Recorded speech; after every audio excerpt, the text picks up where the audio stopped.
আসসালামু আলাইকুম। গুগলের 4টি ট্রিক্স খুবই কাজের। প্রথম 3টা মিস হলো, 4 নাম্বারটা মিস করা যাবে না। 4 নাম্বারটা মিস হয়ে গেলে বড় মিস হয়ে যাবে। চলুন আমি দেখাচ্ছি। ট্রিক্স নাম্বার 1, এটা কত?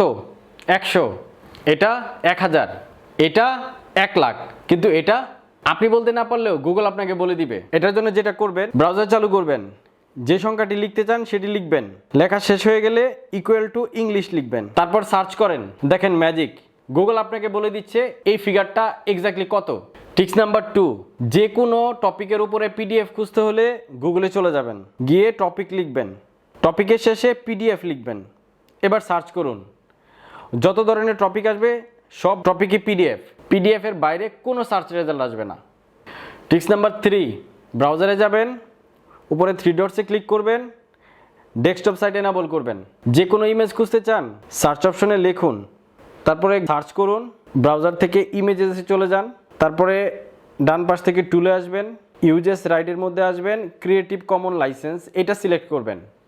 এখন আপনি যেই স্পেসিফিক টপিকের উপরে ইমেজ খুঁজেছেন শুধুমাত্র সেই টপিকের ইমেজগুলোই আসবে, এর বাইরে কোনো ইমেজ আসবে না। এখানে আপনারা দেখতে পাচ্ছেন বাইরের কোনো ইমেজ নেই।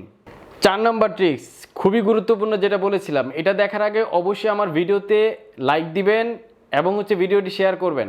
ট্রিক্সটি হচ্ছে, ব্রাউজারে চলে আসবেন, 3 ডটসে ক্লিক করবেন, ডেস্কটপ সাইডে চলে আসবেন, এসে উপরের ডান পাশের কর্নারে দেখেন ইমেজ লেখা আছে, তারপরে এখানে দেখেন একটা ক্যামেরা আইকন আছে। যেই ইমেজ সম্পর্কে বিস্তারিত জানতে চান সেই ইমেজটিকে জাস্ট এখানে আপলোড করবেন, চুজ ফাইল। যে ইমেজ সম্পর্কে আপনাদের বিস্তারিত জানা প্রয়োজন সেই ইমেজটিকে সিলেক্ট করতে হবে, আপলোড দিয়ে দেন, অপেক্ষা করুন।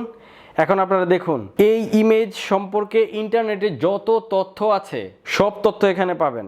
সো ভিউয়ার্স, এই ছিল মোটামুটি আজকে গুগলের 4টা ট্রিক্স। এই 4টা ট্রিক্স যদি আপনারা ফলো করেন তাহলে অবশ্যই আপনারা অনলাইনে যে কোনো কিছু খুব সহজে পেয়ে যাবেন। আজকের ভিডিও এতটুকু পর্যন্ত। এই ভিডিওটি যদি ভালো লেগে থাকে তাহলে অবশ্যই ভিডিওটিকে লাইক করবেন, কমেন্ট করবেন এবং শেয়ার করবেন। আর চ্যানেলকে অবশ্যই সাবস্ক্রাইব এবং ফলো করবেন। খুব দ্রুত অন্য নতুন কোনো ভিডিও নিয়ে দেখা হচ্ছে। সে পর্যন্ত সবাই ভালো থাকেন। আসসালামু আলাইকুম।